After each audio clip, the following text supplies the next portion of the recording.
Hoje a gente começa com o seminário 1, evidentemente, mas com o capítulo 12. Eu vou pegar minhas anotações aqui, deixa eu ver, que o capítulo 12 é aquele nome bonito, né? Que eu não me arrisco a pronunciar, sou ruim de pronúncia, né? Um nome... Um palavrão. Palavrão aí. Mas que significa cronologia temporal e embriologia, desenvolvimento, né? Traduzindo ao pé da letra aí, tá bom? A gente vai se deter hoje nesse capítulo muito de novo a questão do esquema óptico de Lacan, reforçar mais essa ideia. E o capítulo 12 aí do seminário 1, ele vai... Lacan vai explicar esse esquema óptico um pouco mais e dizer que ele foi, inclusive, construído e que serve para diversos fins, né? E ele afirma, de certa forma, que Freud, lá em interpretação de sonhos e também no esboço da psicanálise,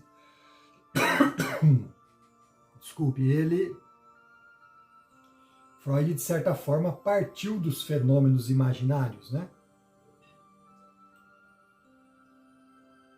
Porque vocês vejam, esse esquema óptico nada mais é do que para falar da imagem, da questão do imaginário, né? Freud fez ali um esquema de camadas, onde se inscreve as percepções, lembranças, e aí isso tudo ia compondo a consciência, né? E outras compondo o inconsciente. Então esse é o esquema de Freud. E aí alguma coisa ali se projeta para a consciência, fecha o estímulo aí do circuito do estímulo, né? Diz Lacan. Então era dessa forma que se tentava entender como funcionava o aparelho psíquico na época, né? Aquela coisa bem topográfica inicial, né, de inconsciente, pré-consciente e consciente. Mas que em alguma medida Lacan já viu, tirou daí essa coisa da imagem, né? Freud fala do quanto que nós, seres humanos, formamos o nosso eu a partir de um outro, a partir da visão que a gente tem, ou das conclusões que a gente tira na relação com o outro, né? Que é o que a gente chama na psicanálise lacaniana de grande outro. Quer dizer, eu tenho uma relação ali com o outro que vai formando, através disso, o meu próprio eu. E isso é muito imaginário, porque o outro é imaginário, né? O outro, eu não sei o que o outro está pensando, o olhar é sempre enigmático, a gente nunca decifra um olhar, e por aí vai. Tantas coisas, né, que a gente pode exemplificar para justificar essa coisa de que o nosso eu é formado a partir da relação com o outro. Ok? E aí tudo bem, né? Boa noite, Luciana. Boa noite, desculpa o atraso. Tudo bem? Vamos lá. E aí para Lacan, então, ele vai falar aí nesse capítulo da imagem real. A imagem real é aquela imagem que naquele esquema que eu mostrei anteriormente lá do esquema óptico de Lacan, ele coloca lá um espelho plano, né? E ele diz que aquela imagem naquele espelho plano é a imagem real. Então, para Lacan pode-se dar a essa imagem real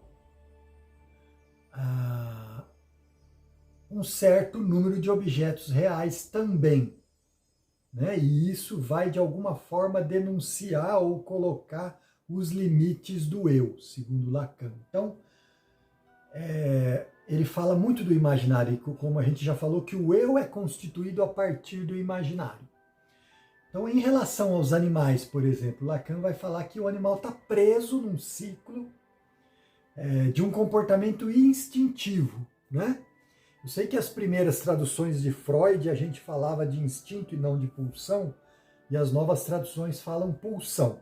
Então o instinto é uma palavra que está mais direcionada para essa coisa do animal, né? Para essa coisa do que tem um início e tem um fim, tem um pico e tem um fim, né? Instinto. E a pulsão é aquilo que não acaba nunca. Está sempre elegendo novos objetos de satisfação, porque aquele objeto anterior já não dá mais conta da satisfação, né? Então vai trocando de objetos. Objetos aí que vão denunciando de alguma forma os limites do eu. Então no animal, ele está preso nesse ciclo de comportamento instintivo, então vai se produzir nele uma opacificação da percepção do mundo exterior. Né? Porque para o animal é aquilo ali, é só o instintivo, é só aquele ali que acontece. Né? Então o animal fica preso em certas condições imaginárias ali.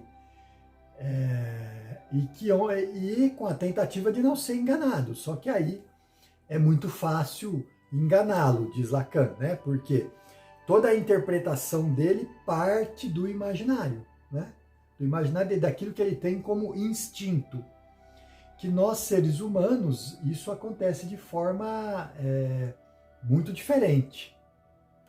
A gente não fica só preso ao imaginário. Aí Lacan vai colocar o mundo simbólico, vai colocar o mundo real, né? Aí a gente, então, o que Lacan fala, que nós precisamos construir um aparelho que dê conta do homem, da psique do homem. Um aparelho, então, muito mais complexo, que seria para identificar a questão do homem, a questão humana, né? Então, Lacan fala isso, que o desejo do homem é o desejo do outro. Passa pelo outro. O eu se constitui num outro, ou na relação com um outro. Né? Na verdade, não existe dois inconscientes ali. Existe um inconsciente na relação a dois. Né? Existe um inconsciente que se faz nessa relação com os dois. Então, isso tem muito a ver com o desejo do homem. Né? O indivíduo faz da sua própria imagem no espelho, de si mesmo, um exercício triunfante, fala Lacan. Quer dizer, né, através do outro, da imagem que ele tem desse outro, que ele está se constituindo a partir desse outro, quer dizer, ele está a partir do outro, a partir dos limites do outro, a partir do corpo do outro, ele está se constituindo. Então ele não está se vendo de verdade, o que ele tem é uma imagem de si, essa imagem que vem a partir da relação com o outro. Ele não se conhece, né? Ele só vai se fazendo eu a partir do que ele vê no outro. Então quer dizer, é muito imaginário isso. Então é a partir do outro que eu vou imaginando como eu sou. Então de fato eu estou imaginando, eu não estou me vendo, percebe? Então é isso que Lacan insiste. E é interessante essa visão, porque ela vai se desdobrar, entendendo bem isso, né? A gente vai entender o quanto que isso vai se desdobrar numa série de coisas que estão o tempo todo para o humano, né? Para essa questão do funcionamento do aparelho humano. Vamos dizer assim, o primeiro momento, né, em que se marca essa formação dessa própria imagem, desse próprio eu, Lacan vai dizer aqui nesse capítulo que é o primeiro momento que se forma uma descolagem, uma separação da sua própria libido. Aquela libido que estava toda investida em si, num eu ideal, que vai ser investida, na verdade, num ideal de eu, vai ser investida nessa relação com o outro, portanto, num outro também. Então esse é o primeiro momento aí, que é o estádio do espelho, né? O estádio do espelho, onde Lacan explica exatamente isso. Por que estádio do espelho? Porque o outro é um espelho para mim. Esse outro primeiro normalmente é a mãe, né? Então ele vai configurando a psique humana por aí. E ele faz com que haja uma diferença entre satisfação de um desejo e uma certa corrida em relação à busca do acabamento do desejo, né? Então, ao mesmo tempo que o objeto satisfaz parcialmente somente o meu desejo, e eu estou sempre precisando de um outro objeto, e um outro objeto, e um outro objeto, percebe que esse movimento contínuo, porque a pulsão nunca acaba, e ela nunca acaba porque a satisfação é sempre parcial, também por isso, então eu estou tentando um acabamento do desejo, como diz Lacan aí. Eu desejo para não ter que desejar, né? No final das contas. Então, é nesse sentido que o desejo, ele vai dizer que o desejo é negativante, né?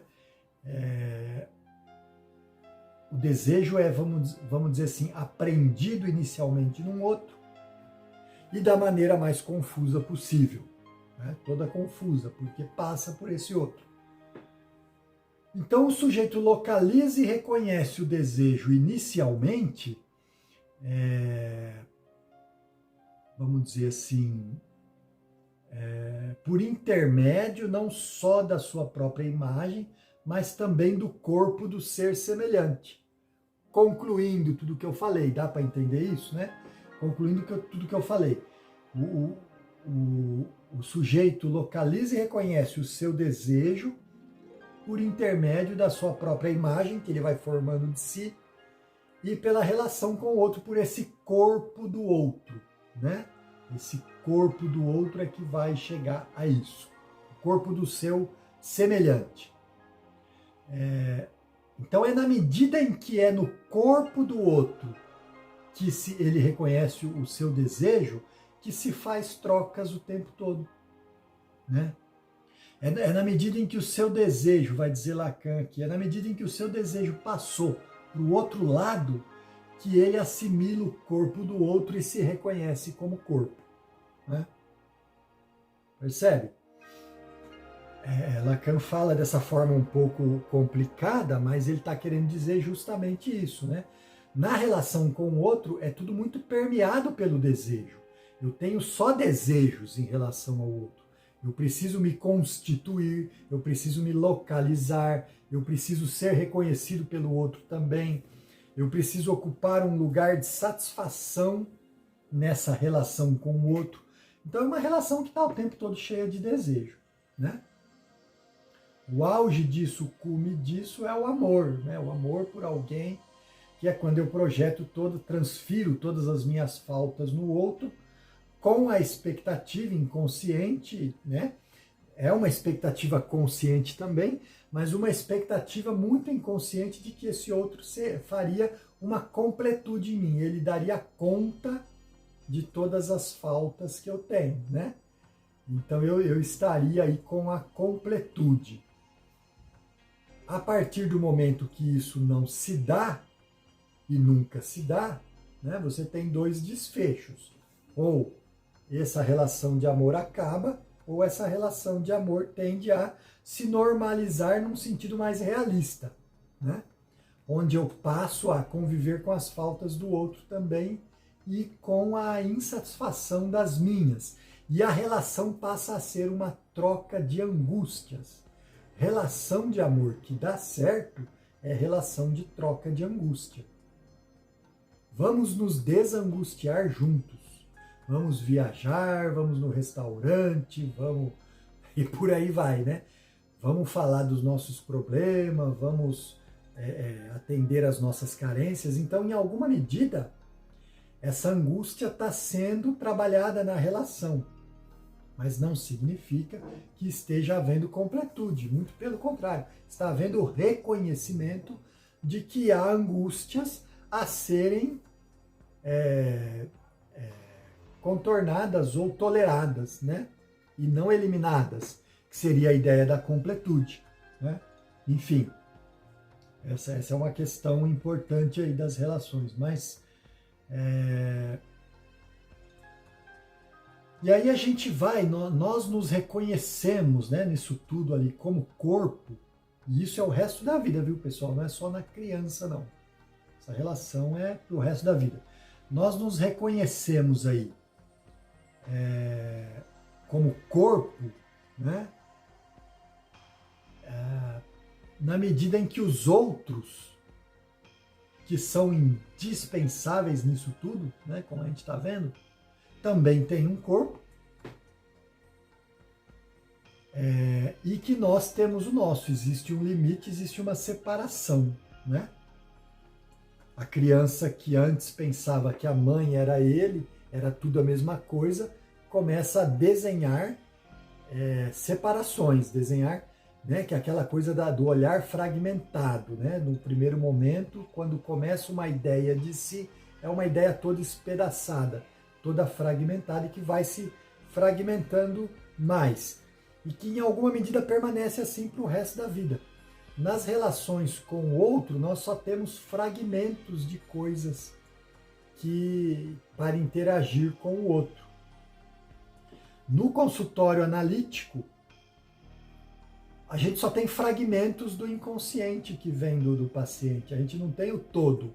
A gente não tem uma coisa clara, né? Está acontecendo isso, o movimento inconsciente é esse, o sujeito do inconsciente é assim, assim, assim. Não. O que a gente tem são lampejos, pontos, fragmentos mesmo do inconsciente que vai a cada sessão aparecendo de uma forma sempre nova, né? A mesma coisa, mas de uma forma sempre nova, né? Então, assim, é na medida em que o corpo do outro, como eu coloquei aqui, é na medida em que é no corpo do outro que ele reconhece o seu desejo, que a troca se faz, né? Então, assim, isso tudo é consciência, em alguma medida, coisa que o animal não tem. Então, quando Lacan fala que o animal fica ali no instinto, ele não tem consciência, ele tem uma reação instintiva, só isso, né? O animal, inclusive, não tem uma consciência separada do corpo, né? Como tal, ele é uma coisa só, ele é uma coisa instintiva. Eu não sei se vocês se dão conta disso, mas a nossa consciência é separada do corpo, né? Ninguém fala eu sou meu corpo, eu tenho um corpo, não é assim? Né? Eu tenho um corpo assim, o meu corpo, não sei o que lá. Né? Então eu tenho essa questão aí.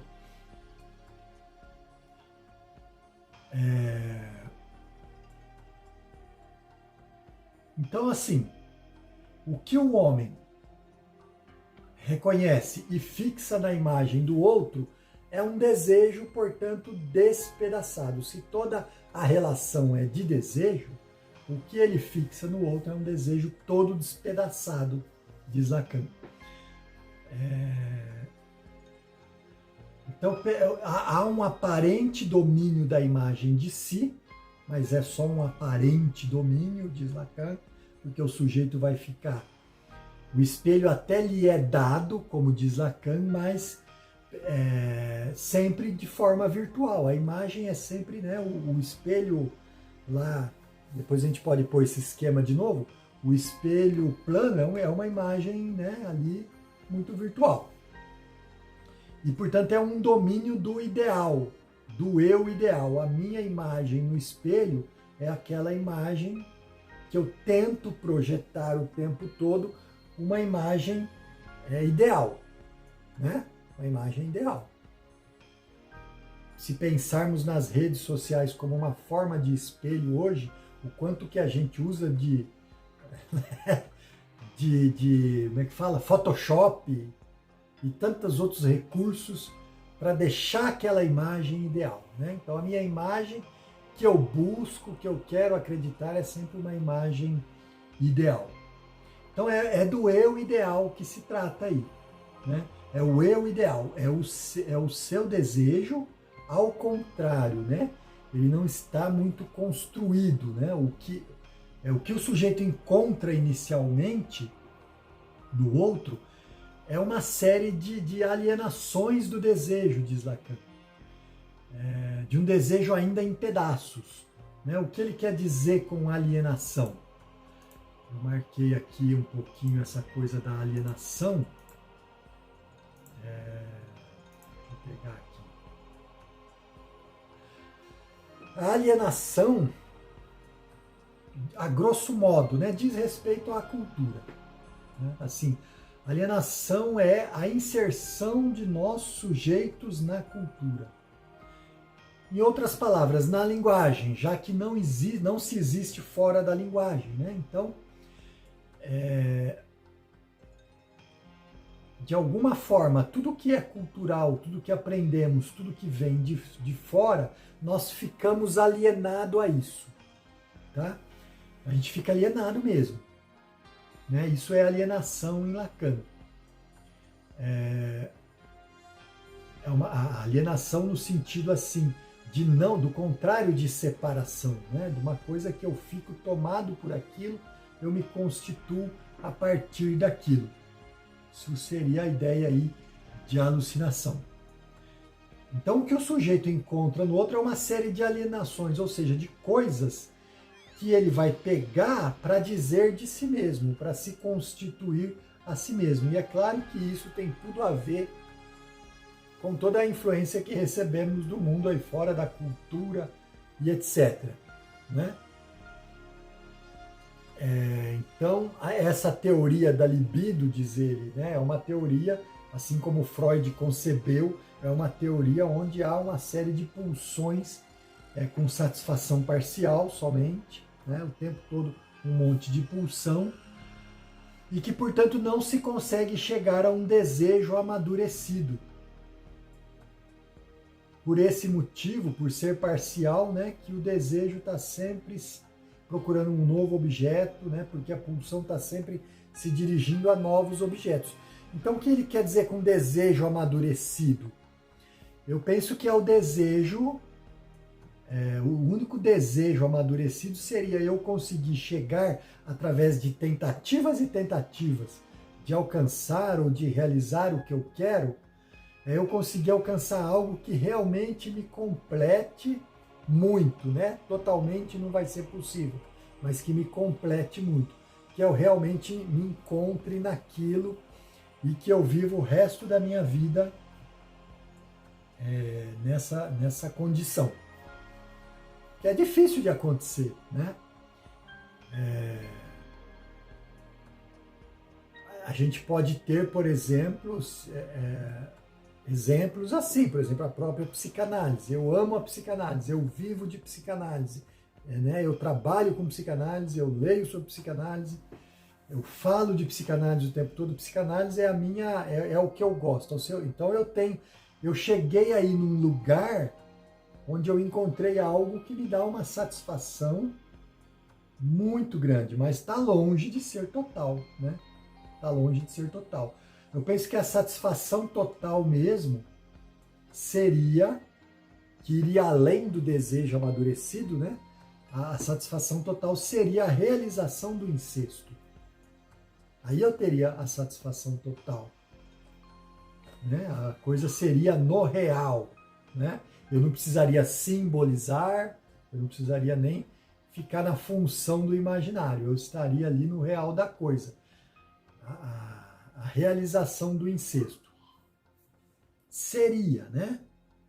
Mas o meu super-eu, que vem a se constituir depois, não vai permitir isso também. Né? Não vai permitir. Você pegar Totem e Tabu, você vê claramente lá o quanto que Freud fala de uma situação onde o ser humano só se torna civilizado porque a lei do incesto impera. Né? O totem e o tabu são coisas que Freud fala ali que existem pela antropologia, é consenso que existe muito antes da invenção dos deuses e das religiões. Né? Já existia o totem e tabu. O que é o totem senão um objeto que é dotado de um poder, normalmente um animal, que é dotado de um poder e que portanto, uma organização social, tribal, antiga, era baseada num totem e não na religião, num totem e não num deus. Por quê? Porque o totem era aquele ser que está muito ligado a um tabu, e o tabu é justamente o incesto. Né? Então você formava clãs lá e você não podia ter relação com mulheres do mesmo clã. Tudo para prevenir chegar numa situação de incesto. Então veja, o ser humano se tornou civilizado a partir da incrementação da lei do incesto, né? Isso é interessante porque vai dando aí mostras, né, de que só lá, né, talvez muito lá nesse lugar, antes ainda do totem e do tabu, é que esse desejo poderia ser totalmente realizado, penso eu, né? Totalmente realizado só aí. Não é a partir do momento que o ser humano tornou-se civilizado, não é mais possível ter uma satisfação plena e total do desejo. Acho que é por aí. Ok? Dá para entender isso? Sim. Esses movimentos todos, né? Então, nós temos um corpo como desejo despedaçado. É isso que Lacan diz aí, o tempo todo. E que o real está além do espelho, né? Porque o espelho, ele é um imaginário muito primitivo, né? Um imaginário muito especular, diz Lacan, da imagem do outro, né? Muito especular da própria imagem.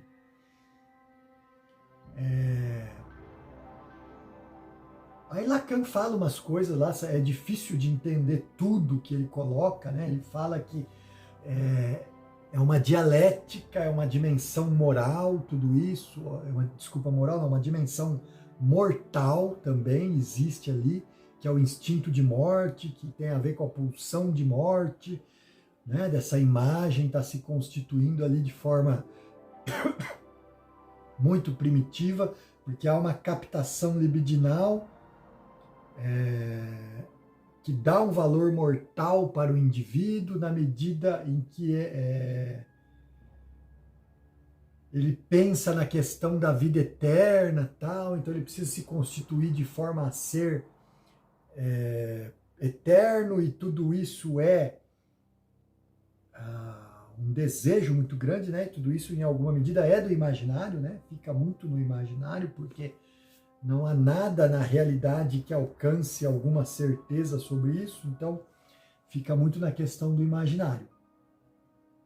Então ele vai citando isso, vai relacionando isso. É muito difícil de entender, né? Todos os poréns que ele coloca ali, mas enfim, ele vai dizer que o homem tem uma impotência na origem da vida. Então, uma impotência, né? O homem está submetido aí a uma imagem do mestre, que confunde-se nele com a imagem da morte. Essa é uma conclusão que Lacan chega aí na primeira parte desse capítulo. Então, assim, o homem tem uma impotência na origem da vida e o homem está submetido a uma imagem do mestre que confunde-se nele com a imagem da morte. Tá falando já aí de pulsão de morte, tá falando dessa questão do o que é o mestre, né? Se a gente lembrar dos discursos de Lacan, o mestre é aquela posição onde o histérico tenta muito colocar o outro, né? Porque o outro vai ser o responsável para dar conta da sua insatisfação. Então, o discurso do mestre é um discurso ali de um outro que daria conta de todo o meu desejo. E isso seria a morte. Se vocês pensarem bem, a pulsão de morte é justamente o zeramento de todos os estímulos, né? Quando eu zero todos os estímulos, eu tenho a pulsão de morte. Então, se eu atingir a pulsão de morte, é porque eu consegui zerar todos os estímulos. Se eu zerei todos os estímulos, se eu consigo fazer isso a partir de alguém, de alguma coisa, esse alguma coisa é um mestre, porque ele vai conseguir me dar isso, né? Isso que eu não consigo. Eu não consigo zerar o estímulo. E a dinâmica da vida é essa, né? Ficar na tentativa. de zerar ou de diminuir esses estímulos. Então eu nunca posso conseguir zerar, porque a pulsão de vida tende à pulsão de morte por conta disso. Eu fico tentando zerar, abaixar esses estímulos, mas eu não posso conseguir zerar o estímulo. Aí eu tenho a pulsão de morte. Que é o que Freud coloca lá sobre pulsão de vida, pulsão de morte, coisa assim. E, bom, tudo isso é muito complicado de entender, né? Mas algumas coisas podem ajudar, né? Também aí a gente poder divagar mais um pouquinho aqui sobre isso, em vez de passar para a parte 2, que complicaria mais essa, né? Essa primeira parte aí, se a gente não falar um pouquinho mais disso, penso eu, dessa coisa toda de se formar a partir do outro, né? Tem uma frase muito interessante que eu lembro que eu li uma vez, que é assim: é falso dizer eu penso. Né? Que o correto seria dizer pensam-me. Né? Pensam-me. Esse seria o correto. Pensam-me. Uma vez que eu me constituo sempre a partir de um outro, eu só consigo me ler pelo negativo, né? Eu só consigo ser alguma coisa a partir do que o outro me revela que eu sou, ou que o outro me revela que eu não sou também. Então, eu deveria dizer, pensam-me que isso, e não eu penso isso. Né? Acho que é interessante essa frase, que ela resume um pouco isso. Que, num outro sentido, isso significa justamente a experiência do espelho, né? A experiência do espelho, a experiência dessa relação com o outro que acontece desde a mais tenra infância aí, é algo muito forte, que me constitui, querendo eu ou não, gostando eu disso ou não. Há uma quarta teoria aí que seria, segundo alguns autores, isso está fora de Lacan aqui, né, isso que eu vou comentar, há uma quarta teoria aí que, segundo alguns autores, seria a quarta ferida narcísica, que é o eu não existe. O eu individual não existe, o que existe é o eu grupal, né? Então, as três feridas narcísicas, a terra ou coisa assim não é o centro, ou o homem não é o centro do universo. A segunda ferida narcísica, descendemos de animais inferiores. E a terceira ferida narcísica, Freud, que vai nos dar, que é, eu tenho uma parte de mim que eu não controlo, portanto eu não sou senhor na minha própria casa. Eu não sou senhor na minha própria casa, eu tenho um inconsciente, eu tenho uma parte de mim que me controla. E a quarta ferida narcísica seria que sequer eu tenho um eu. Portanto, o eu ele só acontece no outro. O eu é sempre grupal. Bom, de qualquer forma, essa relação com o espelho, ela atravessa toda a vida do sujeito, né? Toda. Representa a relação libidinal, na verdade. A relação libidinal com a imagem corporal, né? Então, trata-se mais de um espelho do que de um estádio, né? Como diz, estádio do espelho. Mas trata-se muito mais de um espelho do que de um estádio, do que de uma fase ou de um período. Trata-se mais da relação consigo e com o outro do que com a história do sujeito. Aí é o grande erro, né? Eu sempre falo, grande erro não. É um empobrecimento ficar só na história do sujeito, nós analistas. Eu sempre, é difícil, eu sei que é muito difícil chegar nisso, né? Mas eu estou sempre cutucando, eu estou sempre insistindo isso nos grupos de supervisão que eu dou, porque todos, nos 2 grupos de supervisão que eu dou, todos os alunos que trazem casos clínicos, eles fazem assim um blá blá blá blá da história do sujeito, que ele falou isso, porque ele falou aquilo, porque aconteceu isso na vida dele, porque aconteceu aquilo na vida dele, né? Isso, claro que isso é importante, isso faz parte da análise, mas é muito mais importante essa relação consigo e com o outro do que a história. É muito mais importante o espelho. O que está acontecendo ali na relação com o analista? O que está acontecendo na relação com os outros? Que é trabalhar a transferência. Então eu sempre insisto isso. Os alunos que vêm para a supervisão, todos eles, sem exceção, têm uma dificuldade enorme de trabalhar em cima da transferência. Ele fica olhando e trabalhando em cima da história do sujeito, né? E é preciso aprender a trabalhar em cima da transferência, né? Por isso que psicanálise se faz com análise pessoal, não é com experiência de vida, não é avaliando histórias, né? Eu já fiz 10 mil atendimentos, então eu tenho experiência. Experiência do quê? Você tem experiência de história. Mas a relação, cada uma dessas 10 mil foi única, e a 10.001 será diferente de todas as outras 10 mil, né? Porque vai ser única também. É aí que está o segredo, né? É nessa singularidade, que está essa relação consigo e com o outro. Então aí que está a dificuldade, que os alunos, é natural que tenha dificuldade, a gente tem dificuldade, né? Ainda, e vai ter sempre. A gente que não é mais aluno, vamos dizer assim, que já trabalha com isso e consegue ler isso bem, talvez, mais rápido, a gente tem dificuldade, né? Imagine quem está começando, né? Então, e o tempo todo, né? O corpo que Lacan está se referindo aí nessa coisa toda do espelho, essa teoria toda do espelho, não é o corpo biológico, certo? Tem nada a ver com o corpo biológico, mas o corpo imagem, né? O corpo virtual. Marcado pelo quê? O corpo virtual ou o corpo imaginário marcado pelo significante, né? Corpo fala, corpo tracinho fala, né?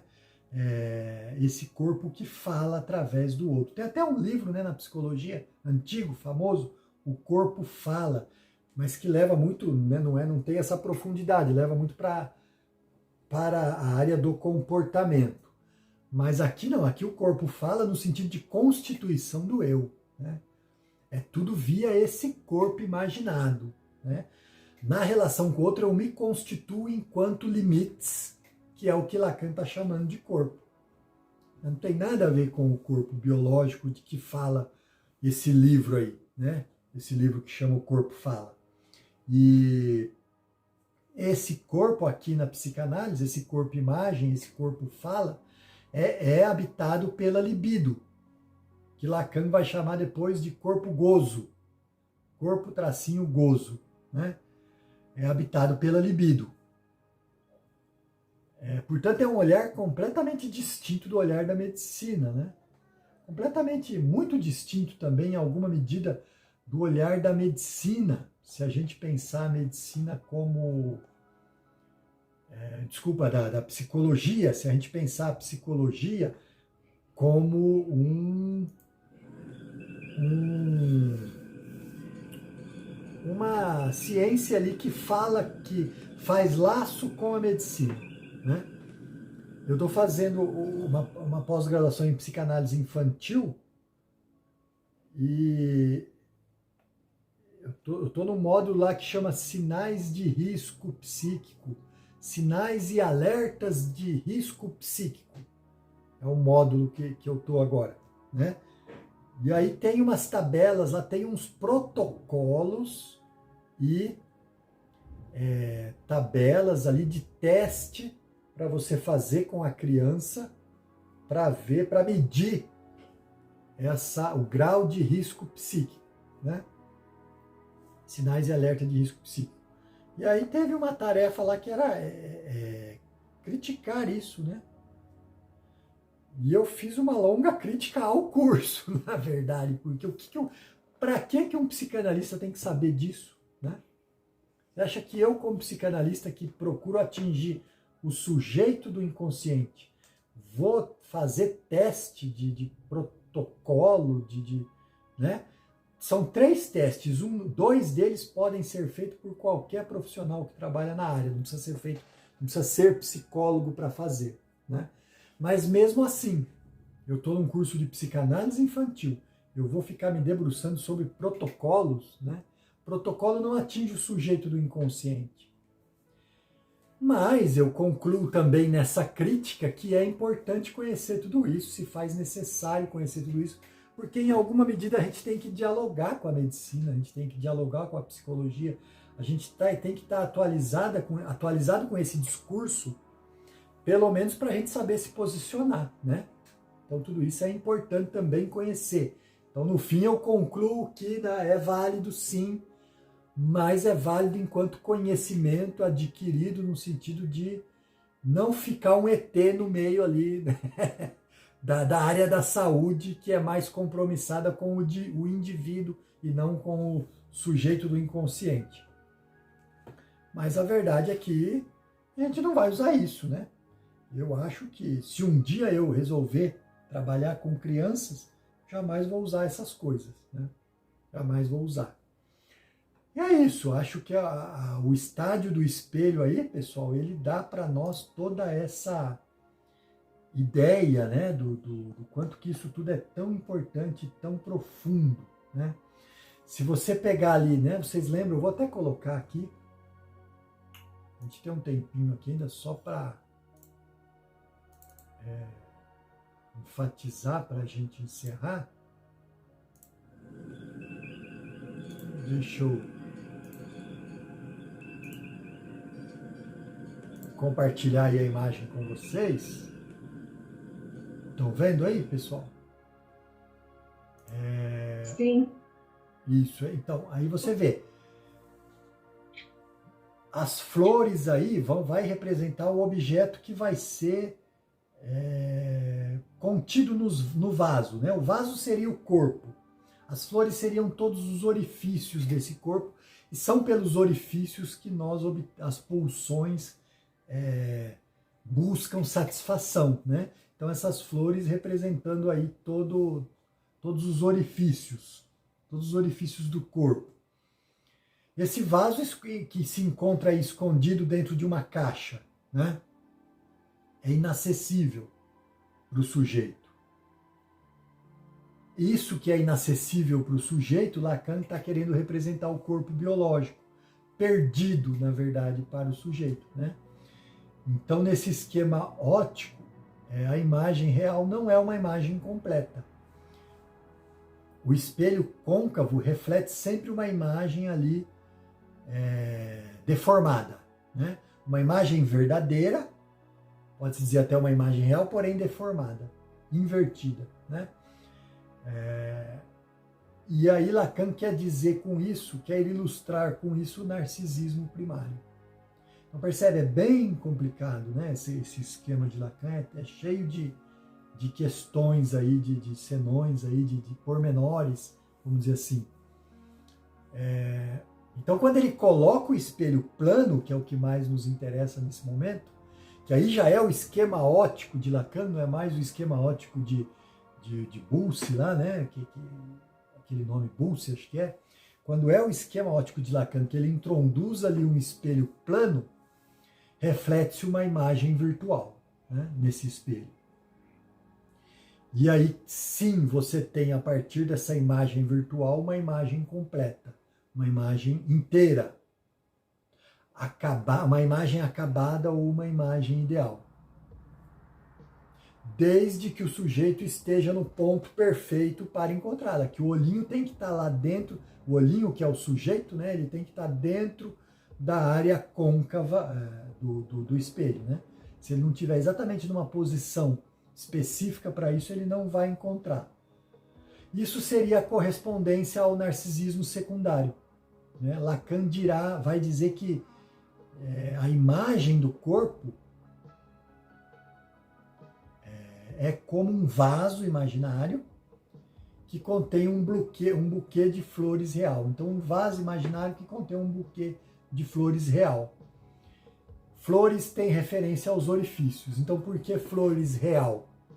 Né? Flor real. Porque se trata da pulsão diretamente, né? A pulsão buscando satisfação, né? Aquilo que não tem como a gente mudar, aquilo que não tem como a gente dar conta, né? que é o real de nós mesmos. É aquilo que o simbólico não dá conta, o imaginário não dá conta.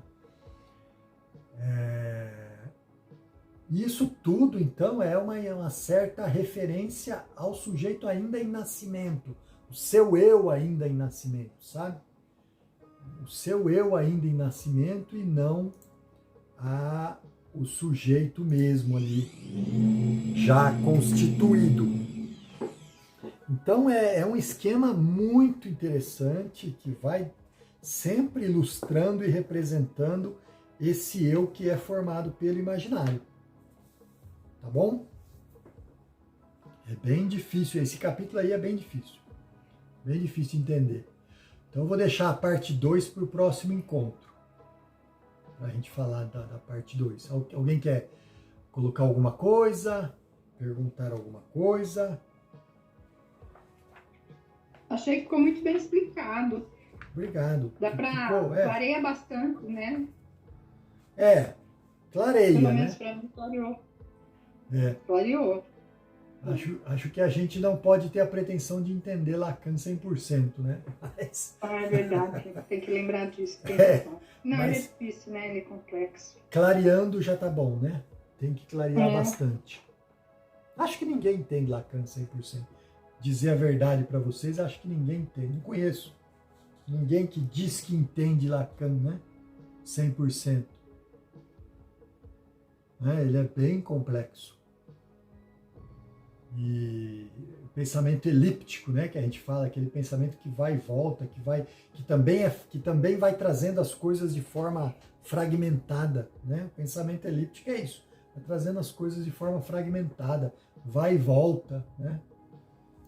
Você vê, o tempo todo, né, ele está dando um pouco mais de informações sobre esse esquema do espelho, um pouco mais de informação sobre o eu ideal, sobre o narcisismo e por aí vai. Aquela coisa bem fragmentada. Que é o nosso inconsciente. Eu acho que é interessante estudar Lacan porque a gente fica às voltas com o que nós somos mesmo, né? Nós funcionamos assim. Nós funcionamos assim. É assim que a coisa se dá, né? E é difícil mesmo. Bom, pessoal, então eu agradeço muito a presença. E nos vemos aí na semana que vem, não sei se é feriado, não. Feriado é na quinta, então na quarta, com certeza nos veremos, tá bom? Obrigada, Marcos. Boa noite. Obrigado, abraços. Bom descanso aí, bom descanso para vocês. Tchau, Olivia. Tchau, Obrigada. Boa noite. Para você também, até quarta. Obrigado.